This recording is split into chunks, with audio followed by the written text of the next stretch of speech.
무더운 여름 날씨 가운데 잘 지내셨습니까? 저희 오늘도 옆에 분들과 인사 나누겠습니다. 참 잘 오셨습니다. 한 번 더 인사하겠습니다. 은혜 받읍시다. 예전에 제가 설교하면서 한번 질문을 드렸던 것 같은데요. 또 한 번의 질문을 드립니다. 목사인 제가 이 세상에서 제일 부러운 사람은 누군지 아십니까? 어떤 사람이 제일 부러운지 아십니까?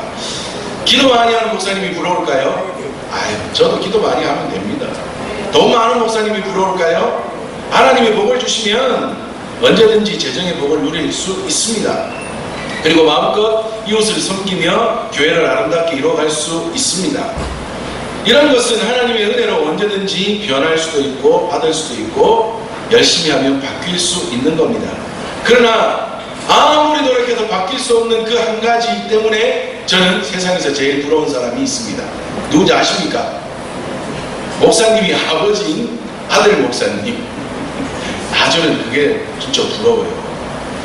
그것도 큰 교회 목사님의 아들 목사님. 요즘 교회 안에 우스갯소리로 이런 얘기가 있습니다. 친가 쪽, 외가 쪽 모두가 목사님 아버지의 집안이면 성골이라고 합니다. 성골. 옛날에 왕이 될 수 있는 집안, 그죠? 왕가 성골이라고 부른답니다. 그에 반면에 한쪽이라도 목사님이 아버지이시거나 장로님이시면 진골, 양반 집안이다 이 말이에요. 진골. 아버지가 교회는 다니시지만 그냥 집사님이시거나 평신도면 작골. 그렇답니다. 그런데 부모님마저 교회를 안 다니시는 먼저 아닙니까? 부모님마저 교회를 안 다니시는 신학생이나 목사님을 보고 뭐라고 그러는지 아십니까? 해골. 그렇게 부르는 우스갯소리가 있답니다. 웃기지만 슬픈 이야기입니다. 작년 2017년 아마도 성골로 추정이 되는 명성교회 담임 목사님의 아들 김하나 목사가 아버지의 뒤를 이어 명성교회의 담임 목사가 되었습니다. 우리는 그것을 세습이라고 부르고 작년 한 해 수많은 목회자들, 올바른 생각을 가지고 있는 목사님들과 교계의 지도자들과 성도들이 그에 대하여 반대하는 운동을 벌이기도 했으나 결국에는 그 교회의 담임 목사가 되고 말았습니다. 제가 지난주에 이렇게 운동을 하면서 요즘 이제 설교를 다시 듣고 있는데요. 여러 목사님들 설교를 듣고 있는데 그 가운데 이창수 목사님이 설교를 하시는 중에 항상 자기가 힘들 때에는 하나님의 큰 그림을 바라보라 라는 단어를 떠올린답니다. 하나님의 큰 그림을 보면 어려운 순간도 다 이겨낼 수 있다라고 하는 취지는 그렇게 말씀하시는 가운데 그 말씀을 듣고 제가 은혜를 받았는데 제가 설교를 준비하다가 보니까 명성교회의 그 김성환 목사님이 아주 옛날부터 큰 그림을 그린 것 같아요. 무슨 말씀인가 하면 그 아들의 이름이 뭐라고요? 김하나. 썸 빼고 이름만 하고 뒤에 님자 붙이면 뭐가 됩니까? 그의 아들이 하나님 아닙니까? 어릴 때부터 그 아들을 낳기 전부터 그 이름을 지으려고 큰 그림을 그린 것 같아요. 명성교회에 세습을 해서 새로운 담임을 세우면서 하나님보다 더 높은 아들 하나님을 교인들에게 주려고 아주 큰 그림을 그린 것 같아요. 정말 옳지 않은 일입니다. 물론 목사님이신 아버지 밑에서도 아버님의 훌륭한 목사님의 모습을 보고 잘 보고 배워서 목회를 잘 하시는 분들도 많이 계십니다. 우리 교회에서도 설교를 하시고 예전에 몇 주간 함께 예배를 드렸던, 그리고 서울로 가셔서 목회를 잘하고 계시는, 그리고 지금도 우리 교회와 함께 동역하고 계시는 한 목사님은 정말 목회를 잘하세요. 할아버지 목사님, 아버지 목사님의 목회의 모습을 보시고 얼마나 훌륭하게 배웠는지요. 좋은 교회 가서 담임 목사님으로 교회 훌륭하게 목회를 하고 계십니다. 나이도 저보다 몇 살 어려요. 그런데도 목회를 하는 모습을 보면 제가 참 보고 배울 점들이 많다라는 생각이 자주 듭니다. 그런데 그런 분들은 천에 하나, 만에 하나, 날까 말까 하는 분들이에요. 대부분의 사람들은 큰 교회의 아버지, 성골, 진골이 되어서 아버지의 뒤를 이어 세습을 하여 편안한 목회 생활을 하려고 합니다. 다시 말하면 그 아버지가 그 아들 목사의 뒷배경, 백그라운드가 되어준다. 사람은요, 누구나 자기의 뒤를 돌봐줄 사람, 자기의 배경이 될 만한 사람을 구합니다. 우리가 흔히 하는 말로 백을 구하고 다닌다. 정치계이든 교계이든 어디서든지 사람은 자기를 돌봐줄 만한 백을 찾아다닙니다. 그리고 그 뒤에 줄을 서서 출세의 길을 찾습니다. 그런데 그러다가 백이 힘이 빠지거나 자신을 돌봐주지 않으면 또 어떻게 해요? 다른 데 또 찾아가요. 또 다른 백 찾으러 다녀요. 왜 그런가 하면 사람은 영원한 백그라운드, 배경이 되어주지 못하기 때문입니다. 오늘 본문의 주인공인 요셉도 든든한 백이 있는 사람이었습니다. 그에게는 여러 명의 백이 있었습니다. 첫 번째 그의 백은 아버지였습니다. 그는 아버지 야곱에게 여러 명의 아내가 있었는데 그 중에 가장 사랑하는 아내 라헬에게서부터 낳은 소중한 자식입니다. 창세기 37장 3절에 노년에 얻은 아들이라고 표현을 하고 거기다가 라헬에게서 났으니 얼마나 사랑스럽겠습니까? 그리하여 그는 다른 아들보다 더 사랑했다라고 표현합니다. 무엇을 보면 알 수 있느냐? 다른 형들은 양을 치러 다니기 위해서 열심히 나가서 일을 합니다. 그런데 요셉은 아버지가 마련해준 채색 옷, 옛날에는 귀족이나 아니면 왕자들이나 입었다고 하는 알록달록한 아주 예쁜 옷, 채색 옷을 입고 어슬렁어슬렁 돌아다니기만 합니다.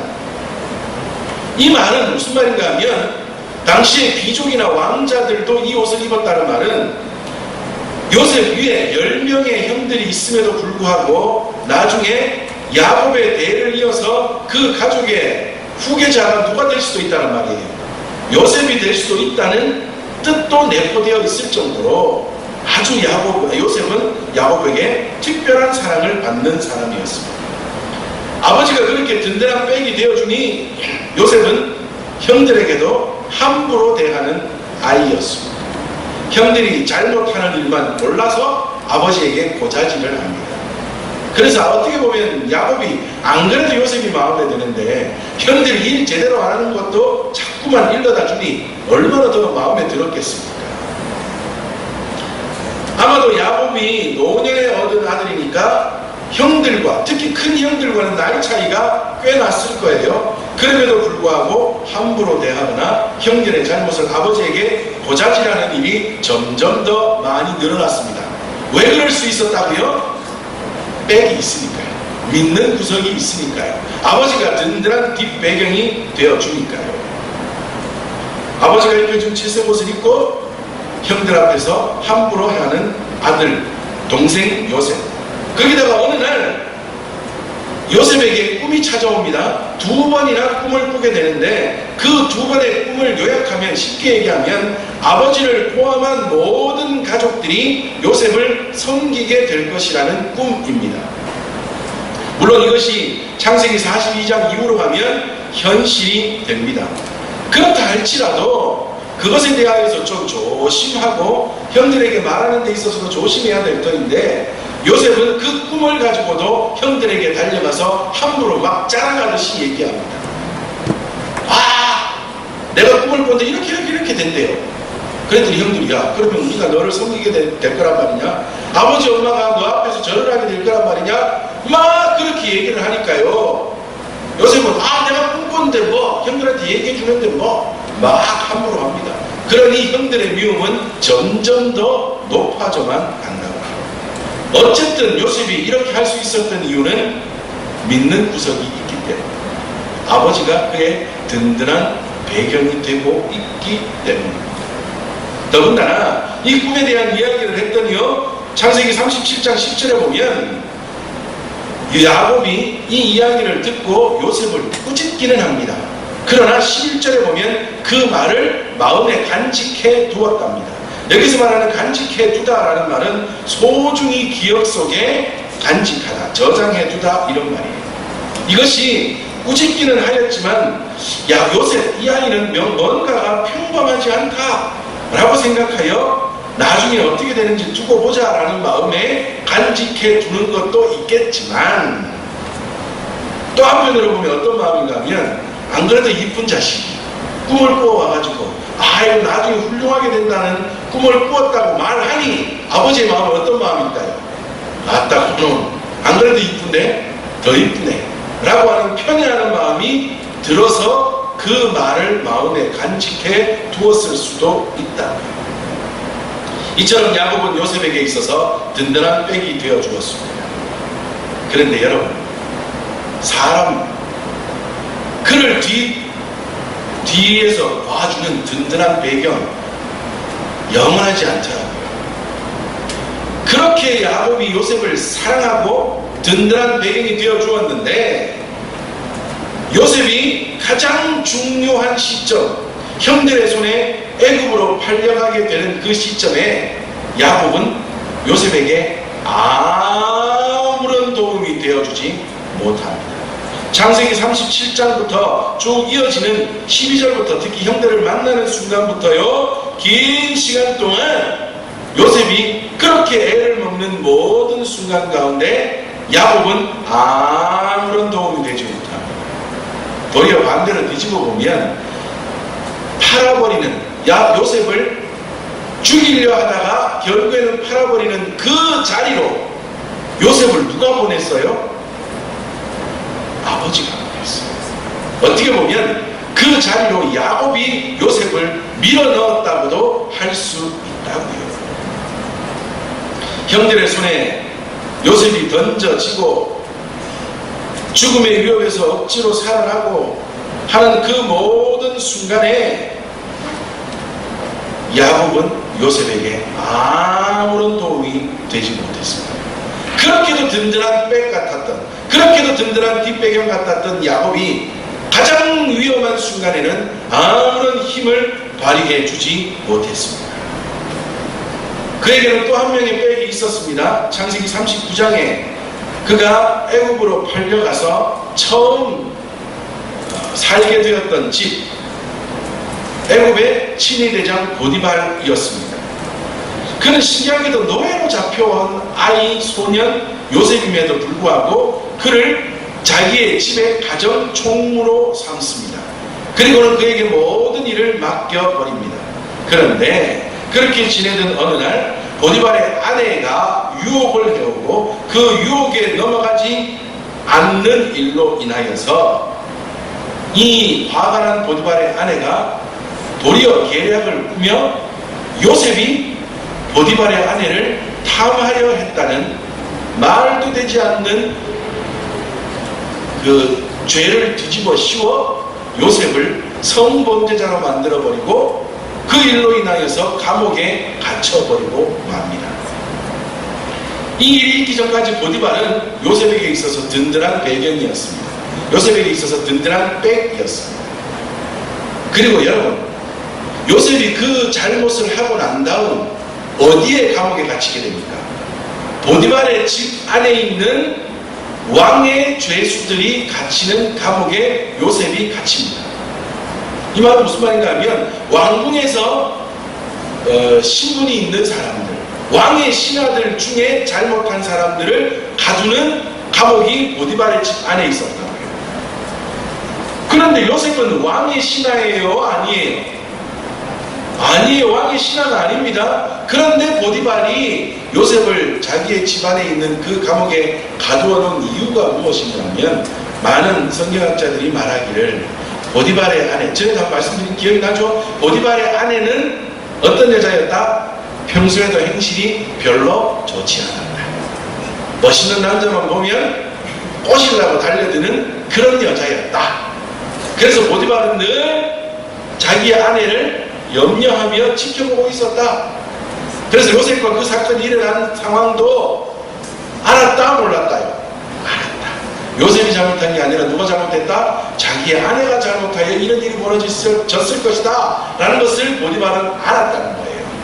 그러나 그렇다고 한들 그 상황 가운데서 야 요셉 너 잘못 없어 내 아내가 잘못했어 그러면 무슨 망신이에요? 집안 망신 아닙니까? 그러니 그것을 덮어버리려고 자기가 늘 보면서 좀 잘 해줄 수 있는 감옥, 자기의 집안에 있는 왕의 죄수들이 갇히는 감옥에 그를 가두었다고 보는 성경학자들이 많이 있습니다. 그러나 어쨌든 저쨌든 진짜 요셉의 백이 되어주었던 보디발이라면 어떻게 하는 게 합당한 거예요? 내 아내가 잘못했다. 네가 안 그럴 사람이라는 거 나는 안다. 라고 하면서 아내를 나무라고 요셉을 살려줘야죠. 보디발은 끝까지 요셉의 배경이 되어주지 못했습니다. 백이 되어주지 못했습니다. 마지막으로 그에게 또 한 명의 백이 있었습니다. 창세기 39장 후반부에서부터 40장까지 나타나는 사람인데요. 바로 그 감옥에서 만났던 술 맡은 관원장입니다. 떡 맡은 관원장과 술 맡은 관원장의 꿈을 해석해 주니 술 맡은 관원장이 살아나게 될 것 같아요. 다시 복직하게 될 것 같아요. 그러니 요셉은 어떻게 합니까? 그 술 맡은 관원장에게 부탁하기를 나는 잘못이 없어요. 나는 죄를 짓지 않았으나 이렇게 오해를 사서 감옥에 갇혔으니 당신이 나가면 왕에게 말 좀 잘해주세요. 그 앞에서는 술 맡은 관원장이 뭐라 그랬겠습니까? 해주고 말고 내가 오늘 나가면 내일 당장 당신도 풀어줄게 라고 호언장담 안 했겠습니까? 내가 당신의 배경이 되어줄게. 이제부터 당신의 길은 내가 책임질게 라고 술 맡은 관원장이 호언장담했을 거예요. 그런데 감옥을 나간 술 맡은 관원장 어떻게 되었어요? 까맣게 잊어버렸습니다. 몇 년이나요? 2년이나 까맣게 잊어버리고 요셉을 생각도 하지 않았습니다. 물론 감옥에 있다가 풀려나자마자 말하는 것, 내가 감옥에서 이런 사람을 만났는데 말하기 힘들 거예요. 그렇다고 한들 2년 동안이나 새까맣게 잊어버리는 그 일. 이 말은 결국 술 맡은 관원장도 요셉의 뒷배경이 되어주지 못했다는 겁니다. 이처럼 사람은요 영원한 백이 되지 못합니다. 아무리 믿어도 언젠가는 변하고 맙니다. 언젠가는 마음이 바뀌고 만다고요. 그렇다면 우리는 무엇을 믿고 살아야겠습니까? 누가 우리의 백이 되어줄까요? 하나님이 우리의 백이 되어주십니다.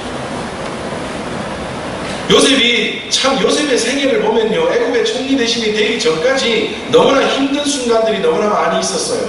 물론 그가 잘못한 것도 있었겠지만 형들의 손에 노예로 팔려가지요, 하나님 앞에서 죄를 짓지 않으려다가 도리어 성범죄자가 되지요. 요즘 같았으면 발찌 차고 다녀야 되는 거 아닙니까? 그죠? 성범죄자가 되죠. 감옥에 갇히죠. 감옥에서 믿었던 사람에게 배신을 당하죠. 정말 어려운 순간들을 겪으며 지나왔던 요셉이라고요.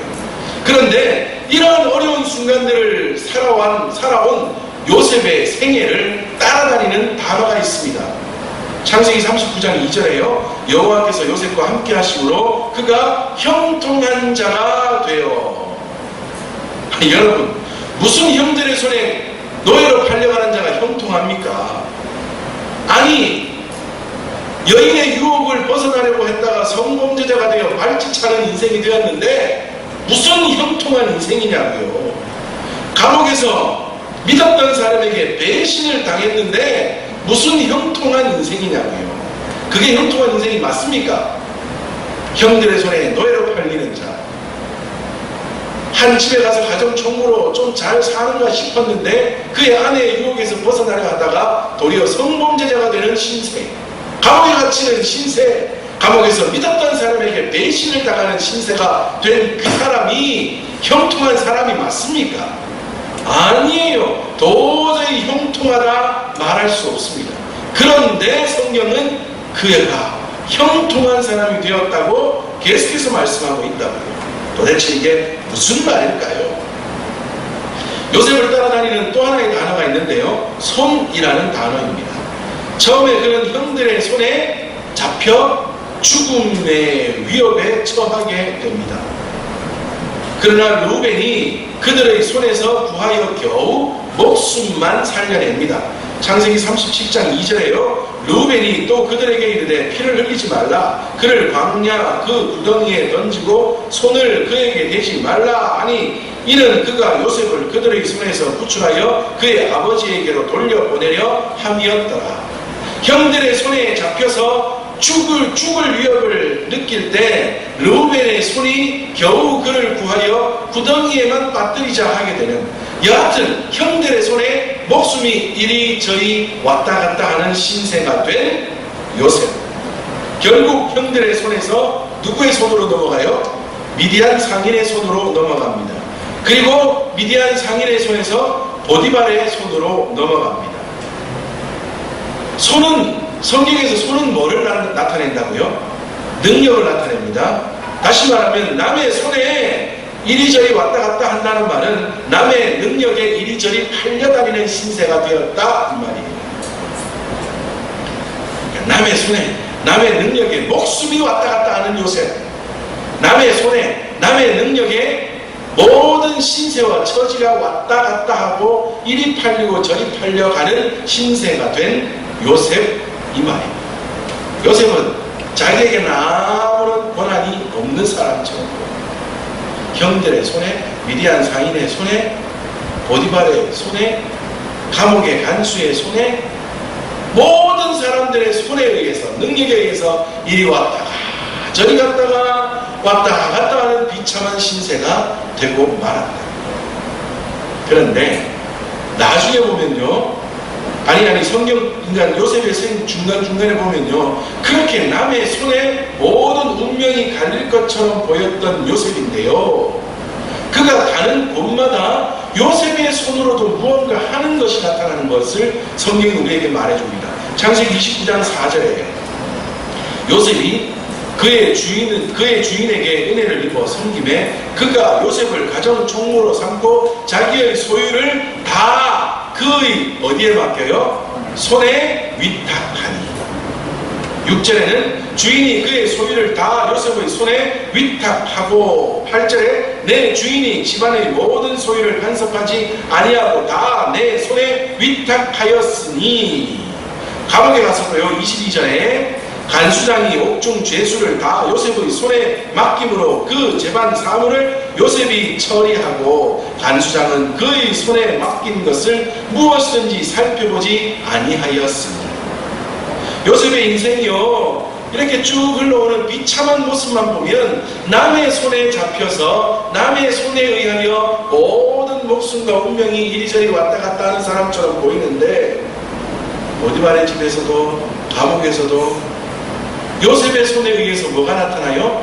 모든 일을 감당해야 하는, 보디발이 요셉의 손에 집안의 모든 것을 맡기고, 감옥의 간수장이 요셉의 손에 감옥의 모든 일을 맡겨서 요셉의 손, 다시 말하면 요셉의 능력으로 보디발의 집을 운영해 가게 하시고, 요셉의 손, 요셉의 능력으로 감옥의 모든 재반 사물을 운영해 가게 하셨다. 다시 말하면 남의 손에 휘둘려야 될 요셉처럼 보였는데 요셉의 손으로 모든 것을 감당하는 능력자가 되어 있더라고요. 어떻게 그렇게 될 수 있었을까요? 이것을 성경은 형통이라고 말합니다. 남의 손에 휘둘리는 사람처럼 보였는데 알고 봤더니 그의 손으로 모든 일들을 감당하는 능력자가 된 요셉, 이것을 성경은 형통이라고 말하고 있습니다. 그런 능력의 사람이 요셉이 되었다. 자, 그러면 어떻게 요셉이 이런 능력의 사람, 형통의 사람이 될 수 있었겠습니까? 요셉이 원래 잘났습니까? 공부를 좀 많이 했습니까? 서울대 나왔습니까? 하버드대 나왔습니까? 왜 그가 그렇게 형통의 사람, 능력의 사람이 될 수 있었을까요? 성경은 말하기를 다른 게 아니라 하나님이 함께 하십니다. 하나님이 함께 하심으로 그가 형통의 사람, 능력의 사람. 오늘 제목으로 하면 하나님이 그의 백그라운드, 백이 되어주셔서, 그의 뒷배경이 되어주셔서 그와 함께 하심으로 그가 그런 능력의 사람이 되었다. 창세기 39장 3절, 보디발의 집으로 팔려온 요셉, 그를 본 보디발 신기한 것을 보고 느끼게 됩니다. 그의 주인이 여호와께서 그와 함께 하심을 보며 또 여호와께서 그의 범사에 형통하게 하심을 보았더라. 여기서 보디발이 봤다라는 말은 눈으로 그저 봤다라는 게 아니라 보고 가슴으로 느끼게 되었다. 요즘 말로 하면 소름 끼쳤다 이 말이에요. 하나님이 요셉에게 함께 하시는 게 요셉을 딱 보는 순간 느껴져서 몸에 소름 돋았다 이 말이에요. 보디발이 요셉을 봤더니 그는 하나님이 함께 하시는 사람이야. 그는 능력의 사람이다. 이게 요셉에게 딱 보였다는 거예요. 그래서 요셉에게 자기의 집안의 모든 일들을 맡기고 그는 아무런 간섭을 하지 않게 된 것입니다. 하나님이 함께 하시니 그에게서 그런 하나님이 함께 하심으로 보여지는 형통의 모습, 하나님이 함께 하심으로 보여지는 능력의 모습이 보였습니다. 감옥에 가서도 마찬가지예요. 누명을 쓰고 성범죄자가 되어 왕의 죄수들이 갇히는 감옥에 들어가는 순간 창세기 39장 21절에요. 여호와께서 요셉과 함께 하시고 그에게 인자를 더하사 간수장에게 은혜를 받게 하시며 23절에 간수장은 그의 손에 맡긴 것을 무엇이든지 살펴보지 아니하겠으니 이는 여호와께서 요셉과 함께 하심이라. 여호와께서 그를 범사에 형통하게 하셨더라 말씀합니다.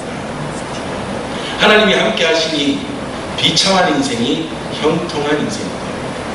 우리의 눈으로 보면 그렇게 비참하게 보였던 요셉의 그 인생이 하나님이 백그라운드가 되어주시니, 하나님이 뒷배경이 되어주시니, 하나님이 보호자가 되어주시니, 하나님이 인도자가 되어주시니 능력의 사람이 되고 형통의 사람이 되고 누구도 범접할 수 없는 은혜의 사람이 되었습니다. 우리는 누구를 믿고 살아야 할까요? 우리는 누구를 뒷배경으로 삼고 살아야 할까요? 우리는 누구를 백으로 믿고 이 세상의 삶을 살아야 할까요? 그래서 저는 요즘 이제 목사님 아버지를 둔 아들 목사님들을 부러워하지 않기로 했습니다.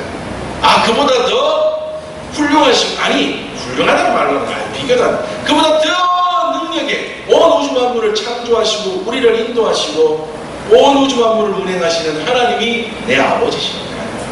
그 하나님만 믿고 그 하나님이 나와 함께 하시기를 믿고 의지하고 살아가면, 그 하나님이 나의 백이 되어주시기를 믿고 의지하고 나아가면 하나님이 알아서 하시겠죠. 하나님이 인도하시겠죠. 사람을 믿고 살면 언젠가는 삐끄덕하지만 하나님을 믿고 살면 영원히 삐끄덕하지 않습니다. 영원히 승리의 길로 달려갈 수 있습니다. 성경에는 하나님이 함께 하실 때 하나님의 복이 임하게 된다는 것을 여러 사람들, 여러 민족을 통해서 우리에게 가르쳐주고 있습니다. 특히 요셉의 아버지 야곱도 그랬어요. 야곱은 원래부터 속이는 자 아니었습니까? 잘 속여서 장자의 명분을 따내면 앞으로의 모든 일들이 잘 될 줄 알았는데 도리어 도망자가 되고 맙니다. 그래서 이리저리 도망다니던 그를 하나님이 베델에서 만나 주십니다. 창세기 28장 15절에 내가 너와 함께 있어 내가 어디로 가든지 너를 지키며 너를 이끌어 이 땅으로 돌아오게 할지라. 내가 내게 허락한 것을 다 이루기까지 너를 떠나지 아니하리라 말씀합니다. 도망자가 되어서 어떻게 할까? 나는 장자의 명분만 따면 모든 것이 잘 될 줄 알았는데, 그것이 내 뒷 배경이 되어줘서 장자의 명분이 나를 살릴 줄 알았는데 도리어 형에게 도망쳐야 하는, 형에게 죽음의 위협을 당해야 되는 이 비참한 신세가 되고 말았네. 아이고 어찌할까 엉엉 앉아 울고 있는 그에게 하나님이 찾아오셔서 내가 너와 함께 하여 주겠다 약속하시니 그때부터 야곱의 인생이 어떻게 돼요? 다시 열려지게 되는 겁니다. 하나님이 뒷배경이 되어주시니, 장자의 명분이 뒷배경인 줄 알았는데 그것은 도리어 나를 죽이는 것이 되고 말았지만 하나님이 나의 뒷배경이 되어주시니, 하나님이 나의 백이 되어주시니 그때부터 다시 야곱의 인생은 열려지게 되는 겁니다. 이스라엘 백성들이 출애굽을 했습니다. 제1세대 지도자 모세가 어디로 갔는지 어디에서 죽었는지 알지도 못하는 순간 사라져버렸습니다. 그리고 이제 모세가 죽은 다음 이스라엘 백성들을 인도해야 되는 제2대 지도자 여호수아가 부름을 받았습니다.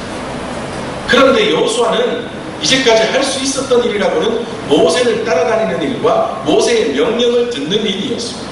그런데 그렇게 자기의 앞선 지도자가 되어 주었던, 든든한 배경이 되어 주었던 모세가 사라지고 나니, 그리고 이제는 자기가 이스라엘 백성들을 이끌어야 하니 얼마나 무섭고 두려웠겠습니까?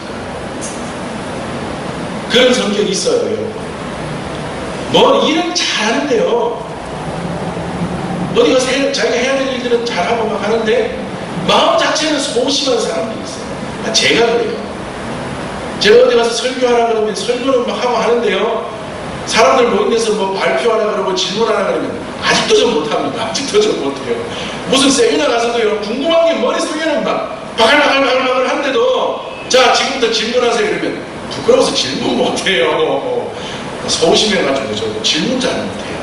그래서 저는 여호수아의 이 상황의 순간이 너무도 이해가 돼요. 얼마나 무서웠을까. 나는 이제까지 모세만 따라다니면 됐는데 모세가 없어져 버렸어요. 그리고 이제는 나보고 이스라엘 백성을 이끌어내요. 얼마나 무섭고 두려울까요? 든든한 뒷배경이었던, 든든한 힘이었던 모세가 없어져요. 그때 여호수아 1장 5절에 하나님께서 찾아오셔서 말씀하십니다. 내 평생에 너를 대적할 자가 없으리니 내가 모세와 함께 있었던 것 같이 너와 함께 있을 것이니라. 내가 너를 떠나지 아니하며 버리지 아니하리니. 계속해서 9절에 내가 내게 명령한 것이 아니냐, 강하고 담대하라, 두려워하지 말며 놀라지 말라. 내가 어디로 가든지 내 하나님 여호와가 너와 함께 하느니라 말씀합니다. 하나님이 찾아오셔서 야 무서워하지 마, 강하고 담대해라, 내가 너와 함께 있을게 약속을 해주시면서 하나님이 여호수아의 든든한 백이 되어주십니다. 그랬더니 어떤 일이 벌어져요? 여호수아를 통하여 출애굽 2세대가 여리고성을 시작으로 가나안 땅을 점령하게 되고 하나님의 민족을 그 땅 가운데 세우게 되는 놀라운 역사가 일어나게 됩니다. 하나님을 뒷배경으로 삼고 하나님을 백으로 삼고 하나님만 믿고 하나님을 나의 힘과 도움으로 의지하며 살아가면 그 길이 형통의 길, 그 길이 승리의 길입니다. 그 길이 능력의 길이 됩니다. 이 세상의 사람, 이 세상의 힘, 이 세상의 권력 의지할 것 없습니다. 믿을 것 없습니다. 저도요, 믿어볼까 흔들릴 때 많았습니다. 그러나 믿지 않고 끝까지 하나님만 믿고 의지하며 나아가면 반드시 하나님이 승리의 때를 이루신다는 것을 저는 믿기에 오직 하나님만 바라보고 나아가기로 작정했습니다. 이 시간 함께 예배드리는 우리 모든 믿음의 식구들이 요셉이 걸었던 그 길, 여호수아가 걸었던 그 길, 요셉의 아버지 야곱이 걸었던 그 길, 아니 성경의 많은 위대한 인물들이 걸었던 그 길, 세상의 힘이나 권력이나 사람을 뒷배경으로 삼고 살아가는 것이 아니라 오직 여호와 하나님만을 뒷배경으로 나의 힘으로, 나의 의지, 나의 도움으로, 나의 백으로 삼고 살아 승리의 길을 걸었던 것처럼 우리 모든 믿음의 식구들도 그 길을 걸어 하나님이 함께 하시는 은혜, 기쁨, 행복을 누리며 또한 우리도 승리의 삶을 누리며 살아갈 수 있는, 그 가운데서 더욱더 하나님 주시는 큰 기쁨을 누리며 살아가실 수 있는 저와 우리 모든 믿음의 식구들 되시기를 주님의 이름으로 축복합니다. 아멘. 우리 함께 기도하겠습니다.